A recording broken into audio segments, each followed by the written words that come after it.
It's a pain when your car gets a flat tyre, but have you ever considered the impact on the construction industry when something like this gets a puncture? We've come to Poundbury in Dorset, site for a major new housing development by Morrish Builders. This project will take 25 years to complete, and it will result in the creation of 1,500 new homes. Now, on sites like this, there is the constant risk of a puncture, and it can be very costly indeed. Whilst the actual repair typically costs less than £100, still bad enough, the true cost is much higher. The days of climbing ladders whilst laden with tools or materials on site are long gone. Health and safety requirements mean that machines called telehandlers do all the heavy moving. But what happens if a telehandler gets a puncture? Materials can't be moved, labour stops, the project temporarily stops, and that can take anything up to 3 hours depending on the workload of the tyre company. The longer the downtime, it's very costly to us. At present, I've got approximately 40 to 45 men on site.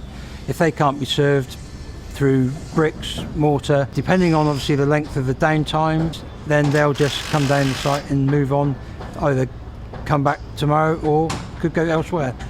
Delays mean we can't meet deadlines and in turn affects cash flow. The owner of the machine and the tyre sellers are the only people who like punctures because they're a source of revenue for them. But for every pound they make, the developer and self-employed tradesman can lose much more. There are no official figures on the number of punctures suffered on building sites in the UK. In fact, there's no data on the number of building sites in the UK.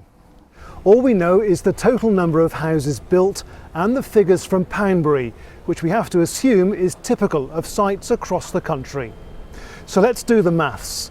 We do know that approximately 150,000 homes were built in the UK in 2014. Here in Poundbury, punctures run at the rate of about 1 every 2 houses built. So if there's a similar trend across the country, that would be some 75,000 site punctures per year, each costing a repair of say £80, £6 million in total. That figure just scratches the surface. If we take the average loss of production as say £500 per incident, a staggering £3 billion per year could be saved. Of course, we've made some assumptions there, but don't forget we've only looked at one type of vehicle, a telehandler. Overall, industry savings could potentially be mind-boggling. Well, there are 1,500 telehandlers in the UK on all building sites, and to fit OKO to the 4 wheels of a telehandler costs approximately £200. Therefore, to put OKO in all telehandlers in the UK would cost £300,000, whereas the estimated puncture repair cost is £3 billion. The main limitation of OKO is that it will not seal a hole in the sidewall.